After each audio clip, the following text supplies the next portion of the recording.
Je viens de me faire voler ma voiture. Alors là, vous allez vous dire, ouais, la voiture elle est là. Comment ça, tu t'es fait voler? Je vais tout vous expliquer. Bref, j'en ai parlé sur un autre compte. Je vais rentrer un peu plus dans l'aspect voiture. En gros, hier, je me pose à la plage sur un parking payé. Et je reviens 1 heure après, ma voiture a été volée. Je n'ai plus mes affaires dans la voiture. Pourtant, comme vous pouvez voir, là, le GLC, il est nickel.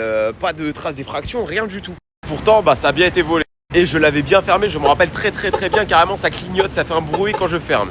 En gros, ce qui se serait passé, c'est qu'il y a des mecs qui se seraient mis devant et qui auraient capté la fréquence de la clé quand j'aurais fermé la voiture. Et apparemment, c'est très courant aux États-Unis. Surtout qu'aux États-Unis, en fait, avec la plaque, ils voient que c'est une plaque de location. Genre là, guettez, c'est une plaque de loc. Là, c'est pas une plaque de loc. Vous voyez un peu ce que je veux dire? Et apparemment, c'est assez fréquent. C'est pas un truc qui est trop développé en France, mais ça va arriver. Et pourtant, un GLC, c'est plutôt sécurisé de base. En soi, ils sont pas partis avec la voiture, c'est déjà ça. Et j'ai plus de passeport, plus de permis, plus rien. Genre là, j'ai racheté tout mon stuff. J'avais même plus de vêtements.